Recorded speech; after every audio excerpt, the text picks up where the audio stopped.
Simeoni, consigliere provinciale di Patrie Furlane.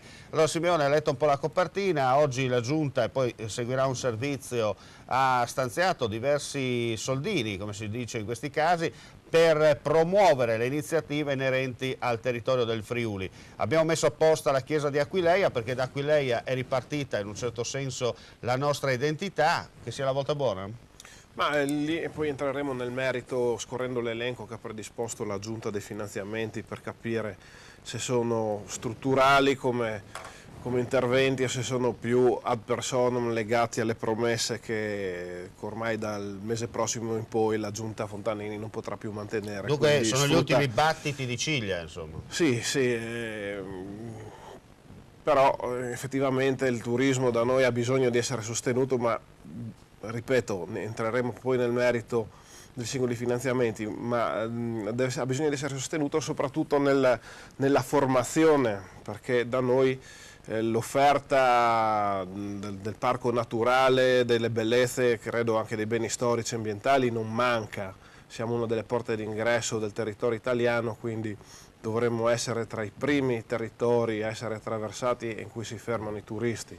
Quello che manca è un po' invece la formazione di chi fa accoglienza, che non sempre si rende accattivante nei flussi dei turisti che passano per cercare di trattenerli sul nostro territorio. Questo dovrebbe essere il primo intervento che dovrebbe fare ormai la nostra regione.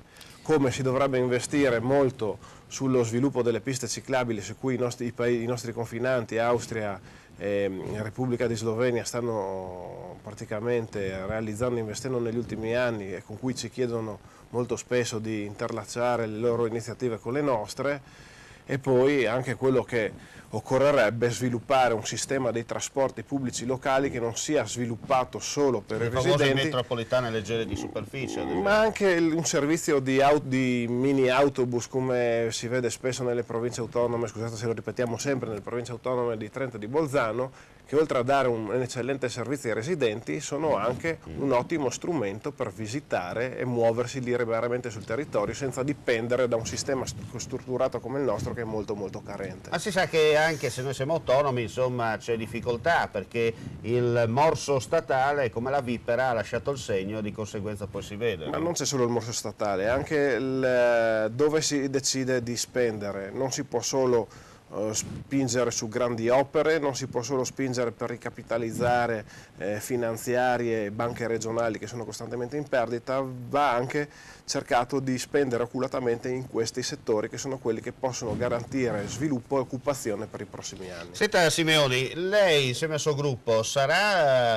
martedì prossimo a Trieste in occasione di questa presentazione del referendum? Vorrei vedere il contrario, un appuntamento molto importante, dobbiamo far sentire quella che è la volontà popolare alle orecchie dei nostri consiglieri regionali che si dimostrano spesso sordi a quello che accade sul territorio e sono rintanati nella loro torre d'avorio. Poi vedremo martedì in serata quali saranno le fumate, se saranno bianche o nere. Mi permetta, secondo lei ci sarà gente che parteciperà a questo evento? Ma noi ci stiamo attivando per fare un minimo di mobilitazione. Chiaro è che il periodo che ormai è quello vacanziero non è che consenta le grandissime mobilitazioni, ma almeno cercheremo di fare il massimo possibile. Insomma, quello che conta è che sarete presenti, pochi ma buoni, viene da dire. Speriamo sufficienti, più che sufficienti e sempre buoni.